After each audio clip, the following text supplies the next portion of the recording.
Pimentel abay hindi muna magtatakda ng pagdinig hinggil sa Jaguar ng dating Administrasyong Duterte. Si Senator Hontiveros naman abay looking forward sa pagdalo ni Trillanes sa investigasyon ng Senado hinggil nga sa issue ng war on drugs. Alamin natin ang buong detalye, tinutukan niya ni Bombo J.C. Galvez. Hindi muna magtatakda si Senate Minority Leader Coco Pimentel ng pagdinig sa Senado hinggil sa war on drugs ng Duterte administration.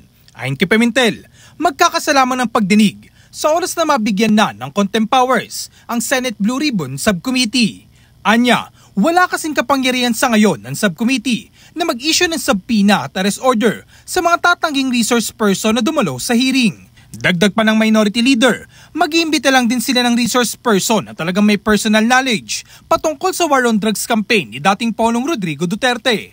Samantala, matapos dumalo ni dating Senador Antonio Trillanes sa Quad Committee hearing ng Kamara, natanong din si Pimentel kung iimbitahan si Trillanes sa Senado. Kung maaarian niya, ay magsumiti muna ang dating senador ng isang affidavit na nagdidetalye ng kanyang magiging testimonya. Looking forward naman si Senadora Risa Hontiveros na makadalo si Trillanes sa pagdinig ng Senado hinggil sa war on drugs. I am looking forward na makadalo si dating Senador Sonny Trillanes.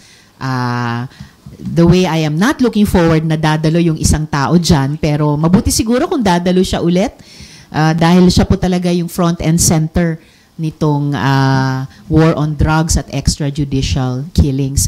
Wala pa pong petsa na naitakda, pero fina-follow up ko po at umaasa po ako na makapagtakda ng susunod na kung kakayanin sana ngayong buwan para mabigyang daan ng isa pang kung huli man na hearing sa susunod na buwan ng Disyembre.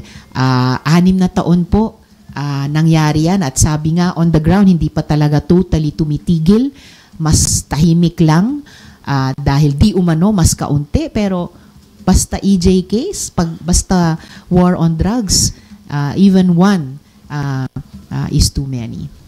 Una rito, noong Oktubre 28, nagpalitan na maanghang na salita si Hontiveros at Duterte. Pinuna rin ni Hontiveros ang dating Pangulo na wag itong magmura sa mga formal na pagdinig. Ang investigasyon din ng Senate Blue Ribbon Subcommittee ang unang congressional hearing hinggil sa madugong war on drugs ang dinaluhan ni Duterte.